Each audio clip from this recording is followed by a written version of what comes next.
যে কোথায় নদীর বুকে ভাসছে গাঁদা ফুল, ওইখানেতেই ছিল আমাদের প্রাইমারি স্কুল। আর ওই যে বাঁদিক পানে ভাসছে ছেঁড়া শাড়ি, ওইখানটায় বলি শোনো ছিল আমাদের বাড়ি।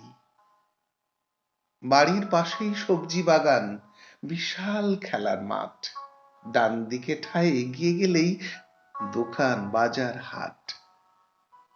ওই যে দেখছো নৌকোখানা দাঁড়িয়ে মাঝখানে, ওইখানে কি ছিল সেটা গাঁয়ের সবাই জানে। ওইখানেতেই ছিল আমাদের মন্দির আটচালা, সন্ধেবেলায় বসতো সেথায় বয়স্ক পাঠশালা।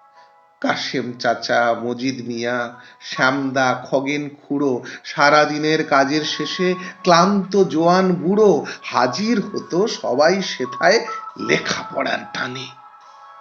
পড়ার শেষে মাত্র তারা গল্প নাটক গানে।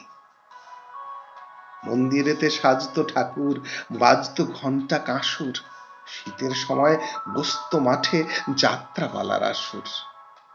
মাঝে মাঝেই তরজা ঝুমুর, বাউল কবি গান, নকল রফি, কিশোর লতার রাত জাগা ফাংশন।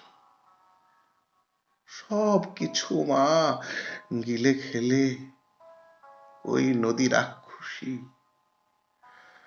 আমরা সবাই সর্বস্বান্ত, ওই একা থাক খুশি। এসব কথা বলতে মাগো যাচ্ছে ফেটে বুক। সব হারিয়ে কারো মনেই এক ফোঁটা নেই সুখ। আর কেউ না বুঝুক মাগো, একটু তুমি বোঝো, কেমন করে কোথায় তোমার করবো মাগো পুজো।